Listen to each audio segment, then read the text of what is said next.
अस्सलाम वालेकुम दोस्तों। ईरान पर जंग मुसल्लत करके अमेरिका और इसराइल फंस गए और इसका खमियाजा गल्फ के ममालिक जो कि इसराइल की दोस्ती रखते हैं और ट्रंप की मोहब्बत रखते हैं उनको भुगतना पड़ रहा है। यूएई के सदर MBZ मोहम्मद बिन जैद सड़कों पे नजर आ रहे हैं, होटलों पे नजर आ रहे हैं, वो लोगों से जाके मुलाकात कर रहे हैं और यूएई को बचाने की कोशिश कर रहे हैं। यूएई का जो इमेज था उसको बचाने की कोशिश कर रहे हैं और अब मोहम्मद बिन जैद यूएई के सदर ने ईरान को धमकी दी है। गुज़िश्ता रोज उन्होंने 5 जख्मियों से मुलाकात की और इस मुलाकात के बाद उन्होंने जो बयान दिया, बाकायदा उस बयान को जारी किया गया, उसका वीडियो जारी किया गया। आमतौर पे MBZ इस तरह की गुफ्तगू पब्लिकली नहीं करते, क्लोज डोर वो करते होंगे, लेकिन पब्लिकली इस तरह के बयानात उनके जारी नहीं किए जाते हैं। अब मोहम्मद बिन जैद का ये कहना है कि दुश्मनों को हम पहचानते हैं, उनका इशारा ईरान की जानिब था और उन्होंने कहा कि यूएई को कमजोर ना समझा जाए। यूएई आम जो है वो मुल्क नहीं है या उसकी खाल इतनी कमजोर नहीं है, उसका गोश्त कड़वा है और उसको निगला नहीं जा सकता, उसको खाया नहीं जा सकता। बाकायदा यूएई के सदर ने अब जो बात की है उससे नजर आ रहा है कि गल्फ के अंदर जो ईरान ने हिकमत अमली अपनाई थी कि अमेरिका के इत्तेहादियों को निशाना बनाया जाए ताकि उनसे जो दबाव है वो अमेरिका के ऊपर पड़े, और अब उस वो नजर आता हुआ भी नजर आ रहा है। बाकायदा अमेरिका दोस्तों ताबूत जा रहे हैं। डोनाल्ड ट्रंप को अमेरिकी जो फौजियों की जनाजे हैं उनको सलामी देनी पड़ रही है। बाकायदा 6 के करीब जो फौजी थे, अमेरिकी फौजी जो कि कुवैत में हलाक हो गए थे, उनके जनाजे अमेरिका पहुंचाए गए हैं। डोनाल्ड ट्रंप उनको सलामी दे रहा है और ये जो सिलसिला है ये मजीद बढ़ सकता है क्योंकि ईरान दावा कर रहा है कि इस जंग में, जो कि 1 हफ्ते की सिर्फ जंग हुई है, इसमें 500 से ज्यादा जो अमेरिकी फौजी हैं वो हलाक हो गए हैं। अब जो यूएई से खबरें आ रही हैं वो अच्छी नहीं है क्योंकि ईरान की जानिब से जो मिसाइल फायर किए गए थे और कहा गया था, मिसाइल और ड्रोन, उसमें कहा गया था कि जो अमेरिकी इंस्टॉलेशन है और जो अमेरिकी एहलकार हैं, फौजी हैं और जो अमेरिकी अड्डे इस रीजन के अंदर मौजूद हैं, उनको निशाना बनाया जाएगा। अब तक जो आदाद शुमार यूएई ने जारी किए हैं, वजारत जो उनकी दिफा है उसकी जानिब से, उसका कहना है कि इतवार के रोज 16 बैलिस्टिक मिसाइल और 113 ड्रोन जो है वो यूएई पर फायर किए गए। वजारत दिफा के मुताबिक 17 बैलिस्टिक मिसाइल की निशानदेही की गई, 16 को मार गिराया गया। ये सिर्फ इतवार के आदाद शुमार बता रहा हूं, और एक जो था वो समंदर में गिरा है, ये बताया गया।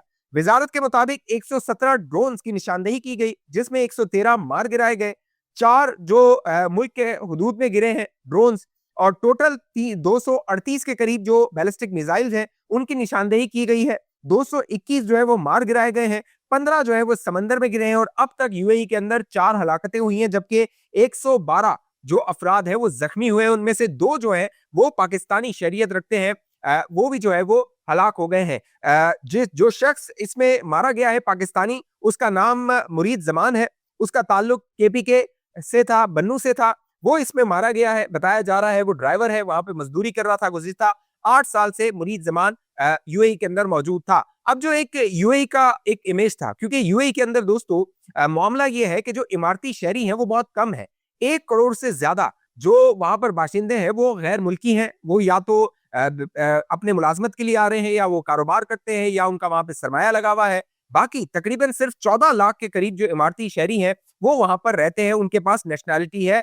1 करोड़ से ज्यादा बैरून मुल्क से आए हुए हैं, लिहाजा जो यूएई का इमेज था उसको बहुत नुकसान पहुंचा है। 28 फरवरी को जब ये जंग शुरू हुई थी, शुरू में जो ईरान ने मिसाइल्स और ड्रोन फायर किए थे, बाकायदा पाम जवेरा, वहां पे जमीरा जो है इलाका है, वहां पे एक होटल है, उसमें आग लगी थी ड्रोन लगने से। इसके अलावा जो दुबई का इंटरनेशनल एयरपोर्ट है उसके बारे में भी कहा गया था कि वहां पर भी ड्रोन या मिसाइल गिरा है जिससे वहां पर नुकसान हुआ था। अब MBZ और MBS, मैंने गुज़िश्ता वीडियो में आपको बताया था, जो मोहम्मद बिन सलमान जो कि शहजादे हैं सऊदी अरब के, वो भी बहुत परेशान है।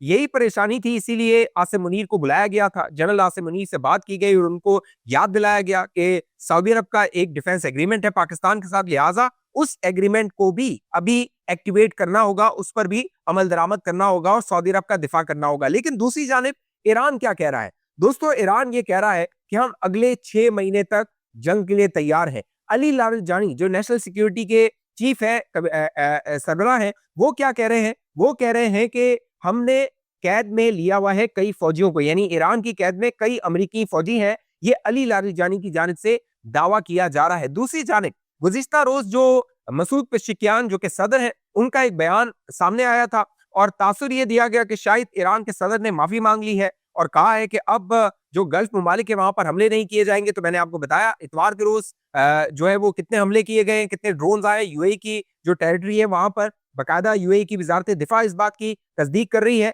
लिहाजा इंटरप्रिटेशन उसकी गलत की गई थी। उसकी वजाहत मसूद पेज़ेश्कियान जो कि सदर हैं उन्होंने भी की, फिर ईरान की तरफ से भी, पासदार इनकलाब की तरफ से भी ये इंटरप्रिटेशन की गई या उसकी जो है वो तफसील बताई गई, वजाहत की गई और कहा यह गया कि वो तमाम ममालिक जो हमारे पड़ोसी हैं, अगर उनकी जमीन हमारे खिलाफ इस्तेमाल नहीं होगी, अगर वहां पर अमरीकी जो अड्डे हैं वो हमारे खिलाफ इस्तेमाल नहीं होंगे, तो हम कहीं भी हमला नहीं करेंगे।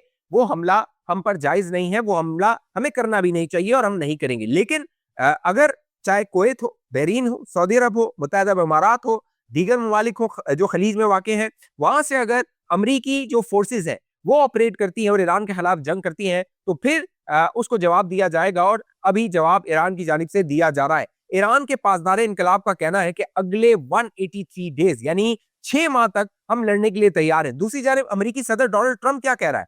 डोनाल्ड ट्रंप कह रहा है कि ये जंग जो है वो 4 से 5 हफ्ते हम लड़ सकते हैं। दूसरी जानिब ईरान क्या कह रहा है कि हम 6 माह लड़ सकते हैं। तो अंदाजा आप लगा सकते हैं कि जहां पे डोनाल्ड ट्रंप की 1 महीने की तैयारी है, जो ईरान है वो 6 महीने की तैयारी करके बैठा हुआ है। पासदार इनकलाब की जानिब से ये कहा गया है कि अब तक जो हमने मिसाइल और ड्रोन फायर किए हैं, खासतौर पे जो बैलिस्टिक मिसाइल और क्रूज मिसाइल फायर किए हैं, वो फर्स्ट और सेकंड जनरेशन है। एडवांस मिसाइल तो अभी हमने इस्तेमाल नहीं किए। जो लॉन्ग रेंज मिसाइल है उनका इस्तेमाल अभी हमने किया ही नहीं है। ये पासदार इनकलाब की जानिब से कहा जा रहा है। तो आप इससे अंदाजा लगाइए कि अगर एडवांस मिसाइल जो कि ईरान के पास मौजूद है, जिसने वो ईरान दावा करता है हमने 20 साल इस जंग की तैयारी की है और अमेरिका का जो गुरूर है वो हम खाक में मिलाने वाले हैं। 20 साल जिस जंग की तैयारी की हो और ईरान कह रहा हो कि अभी एडवांस मिसाइल हमने यूज करने हैं, हमारे पास पड़े हुए हैं, हम उनको आजमाएंगे, और दूसरी जानिब कह रहा है कि लॉन्ग रेंज मिसाइल भी हम आजमाएंगे, तो वो अगले 6 माह में कितनी तबाही मचा सकते हैं। इसीलिए गुज़िश्ता रोज जब भी ईरान के सदर का बयान सामने आया और उसकी इंटरप्रिटेशन होने लगी कि ईरान ने माफी मांग ली है, तो डोनाल्ड ट्रंप ने एक ट्वीट कर दिया और डोनाल्ड ट्रंप ने दोस्तों वो ट्वीट करके कहा कि ईरान सरेंडर करने को तैयार है, ईरान मुझसे अपोलोजाइज कर रहा है, ईरान मुझसे माफी मांग रहा है, ईरान को हमने सबक सिखा दिया है। ये सारी एग्जिट स्ट्रेटजी है, क्योंकि अमेरिका के अंदर दोस्तों जो खबरें आ रही हैं वो ये बता रही हैं कि डोनाल्ड ट्रंप को खुद नहीं मालूम कि जंग किस तरफ जाएगी। डोनाल्ड ट्रंप के पास कोई प्लान है ही नहीं। उसके जो सिक्योरिटी मशीन है वो उसको रोकते रहे थे। बाकायदा उनका जो चीफ है डैन कैन, उसका बयान रिपोर्ट हुआ था वॉशिंगटन पोस्ट में, न्यूयॉर्क टाइम्स में, कि उसने कहा है कि ये जंग हम शुरू तो कर सकते हैं लेकिन खत्म करना हमारे इख्तियार में नहीं होगा, खत्म ये ईरान ही करेगा। और मामला अब यही हुआ है कि अमेरिका और इसराइल ने ये जंग शुरू की 28 तारीख को, खत्म अब ये ईरान करने वाला है। ये जमीनी हकाइक दोस्तों बता रहे हैं और ईरान की जो तैयारी नजर आ रही है, ईरान जिस तरह भरपूर हमले कर रहा है, उससे पूरा जो गल्फ का रीजन है वो थरथरा हुआ है, वो कांपा हुआ है, वो हिला हुआ है कि ईरान के पास आखिर इतनी पावर आई कैसे। ईरान जिस पे 47 साल से सैंक्शंस लगाएगी, पाबंदियां लगाएगी, उसको माशी तौर पे जगड़ा गया, पाबंदियों की जद में रखा गया, उसके बावजूद अगर ईरान इतनी भरपूर ताकत के साथ आ रहा है, तो आप अंदाजा कीजिए अगर ये सैंक्शंस, ये पाबंदियां उसके ऊपर नहीं होती, 47 साल तक उस पर ये पाबंदियां नहीं लगाई जाती, तो फिर ईरान आज सुपर पावर होता या नहीं होता? वो इन अरब मुल्कों से भी ऊपर होता अगर उस पर पाबंदियां न लगाई गई होती। अगर उसके पास साइड ड्रोन जो मौजूद है, अगर उस पर पाबंदियां नहीं होती, तो मेरा ख्याल है उससे नेक्स्ट लेवल का जो ड्रोन होता वो बना चुका होता। अभी साइड ड्रोन जो है 136, ये वो ड्रोन है जिसकी बाकायदा रिवर्स इंजीनियरिंग करके जो अमेरिका की फौज है उसने उसको ड्रोन को बनाया हुआ है। और इस बात का एतराफ बाकायदा जो ब्रांड कूपर है, जो कि ये जंग को लीड कर रहा है मिडिल ईस्ट के अंदर ईरान के खिलाफ, उसने बाकायदा अपने वीडियो पैगाम में कहा था कि हमने ईरान का जो ड्रोन है उसको रिवर्स इंजीनियर करके उस ड्रोन को हमने उसकी टेक्नोलॉजी को हासिल कर लिया और अब ईरान के खिलाफ हम उसको इस्तेमाल करेंगे। लेकिन जो शाही ड्रोन ईरान इस्तेमाल कर रहा है $20,000 का, उसको इंटरसेप्ट करने के लिए जो इंटरसेप्टर यूज हो रहा है वो है तकरीबन $1 लाख, $1 मिलियन का। तो आप फर्क का अंदाजा कर सकते हैं। और ये जो इंटरसेप्टर है ये इतनी जल्दी बनता नहीं है, इसके लिए कई माह चाहिए होते हैं, जबकि जो ईरान है वो रोजाना की बुनियाद पे 4 से 5 ड्रोन बना रहा है। तो इससे आप अंदाजा लगा लीजिए जो ईरान की कुव्वत है वो कितनी ज्यादा है। इसीलिए ईरान कह रहा है कि अगले 6 माह की लड़ाई के लिए हम तैयार हैं, अगर आपने लड़ना है तो आइए हमारे साथ लड़ लीजिए। तो बजाय ये नजर आ रहा है दोस्तों कि अगर ईरान इसी तरह आगे चलता रहता है, ईरान अगर इसी तरह आगे बढ़ता रहता है, तो यूएई जो है उसको तो मेरे ख्याल कोई नहीं बचा सकता। क्योंकि यूएई के अंदर जो MBZ मोहम्मद बिन जायद गए हुए थे, उन्होंने 2 इमारती जो शहरी हैं उनकी इयादत की।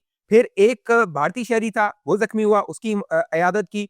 एक सूडानी था और एक ईरानी था, उसकी उन्होंने इयादत की थी और वहाँ से जो वीडियो पैगाम था उन्होंने जारी किया था। तो बज़ाहिर नज़र आ रहा है दोस्तों, गेम ईरान के हक में चली गई है।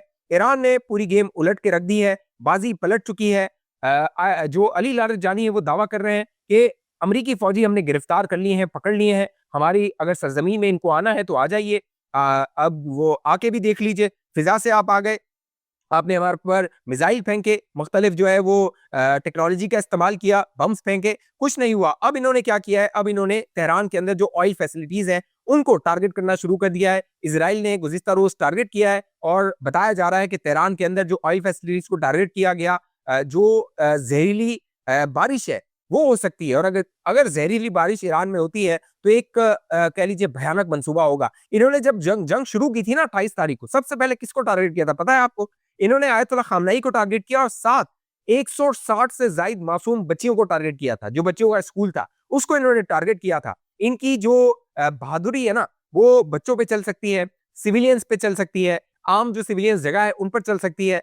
जंग के मैदान में ये जंग नहीं लड़ सकते और ये पूरी दुनिया देख रही है। ईरान के साथ जो जंग है, उसने इज़राइल का भी पोल खोला है और अमेरिकी सदर डोनाल्ड ट्रंप का भी पोल खोल दिया है। इस हवाले से आप दोस्तों की जो भी राय नीचे कमेंट कीजिए। अब तक ये चैनल आपने सब्सक्राइब नहीं किया, जरूर सब्सक्राइब कीजिए, साथ घंटी का निशान उसको दबाइए, वीडियो को लाइक कीजिए, शेयर कीजिए, फेसबुक देखें हमारे दोस्त पेज को लाइक फॉलो करके इस वीडियो को लाजमी शेयर कीजिए। अगली वीडियो तक मुझे इजाजत दीजिए, अपना ख्याल रखिएगा।